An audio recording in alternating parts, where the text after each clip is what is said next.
नमस्कार दोस्तों। हम सभी जानते हैं कि भाग्य का लिखा कभी नहीं मिटता है। आज मैं आपको एक अद्भुत कहानी सुनाने जा रहा हूं। ये एक यमदूत और एक पंडित की कहानी है।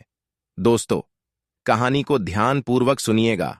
दोस्तों, कहानी में खो जाने से पहले कृपया चैनल को सब्सक्राइब जरूर करें। आओ शुरू करें। दोस्तों, किसी गांव में एक बुद्धिमान ब्राह्मण रहता था। उसका एक दोस्त था जो एक पैर से लगड़ा तथा बहरा था। वह दूसरे गांव में रहता था। एक दिन वह ज्ञानी ब्राह्मण अपने बचपन के दोस्त से मिलने के लिए घर से निकला। उसके दोस्त का घर काफी दूर था। वह ब्राह्मण रास्ते में जा ही रहा था कि उसे अचानक एक हष्ट-पुष्ट आदमी दिखाई दिया। वह भी उस ब्राह्मण के साथ चलने लगा तो वह ब्राह्मण उस मनुष्य का नाम पूछता है तो वह अपना नाम महाकाल बताता है। वह ब्राह्मण भी सोचने लगा कि मुझे भी काफी लंबा जाना है, चलो एक साथ मिल गया जिससे रास्ता आसानी से कट जाएगा।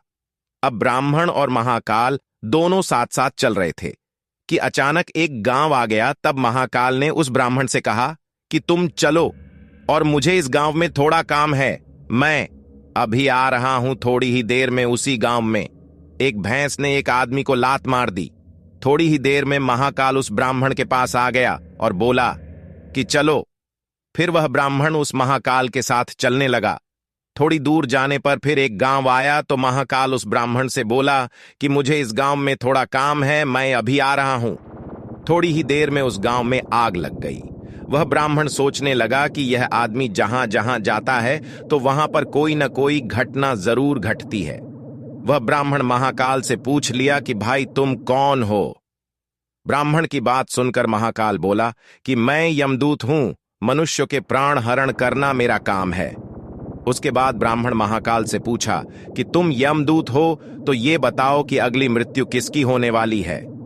तब महाकाल ने कहा कि अगली मृत्यु तुम्हारे उसी मित्र की होने वाली है जिससे तुम मिलने के लिए जा रहे हो।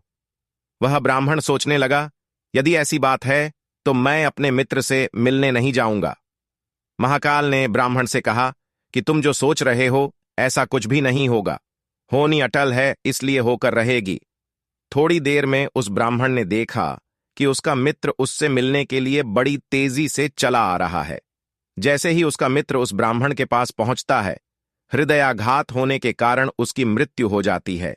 इससे उस ब्राह्मण को बड़ा पछतावा होता है। वह ब्राह्मण उस महाकाल से पूछता है, अच्छा ये बताओ कि मेरी मृत्यु कब और कैसे होगी। तब महाकाल ने कहा कि तुम्हारी मृत्यु ठीक 6 महीने के बाद दूसरे राज्य में फांसी लगने से होगी। वह ब्राह्मण फिर अपने घर गया और सीधे अपने राज्य के राजा के पास गया और ब्राह्मण ने राजा से सारी बात बता दी।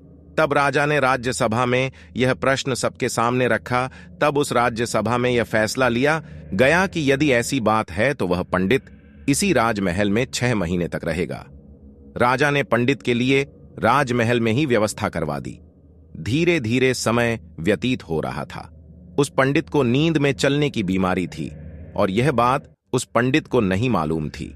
जिस दिन उसकी मृत्यु होने वाली थी उसी रात्रि को ही वह पंडित राजमहल से निकलकर दूसरे राज्य के राजमहल में जाकर राजा के शयन कक्ष में राजा और रानी दोनों के बीच में जाकर सो गया।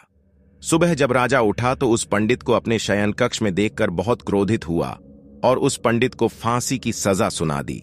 तब वह पंडित उस राजा से सारी कहानी सुना डाली, जिसको सुनकर वह राजा अपना एक गुप्तचर अपने पड़ोसी राज्य के राजा के पास भेजकर सारी जानकारी ले ली। जिसको सुनकर वह राजा अपने फैसले पर बहुत नाखुश था। लेकिन उस राज्य का एक नियम था कि एक बार राजा जो सजा सुना दे फिर चाहकर भी उसे नहीं बदल सकता।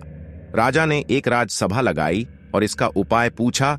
तब उस राजसभा में यह फैसला लिया गया कि एक पतले धागे का फंदा बनाकर आप पंडित को पहनाकर अपना वचन पूरा कर लीजिए।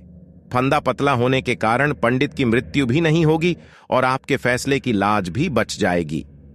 तब एक पतले पतले धागे से फांसी का फंदा बनाया गया और उसके अगले दिन पंडित के गले में डाल दिया गया और फंदे को खींच दिया गया। सभी ने यह सोचा था कि पंडित को कुछ नहीं होगा, लेकिन उस पतले धागे की वजह से उस पंडित का गला कट गया और खून तेजी से निकलने लगा। ज्यादा खून बह जाने की वजह से उस पंडित की मृत्यु हो गई।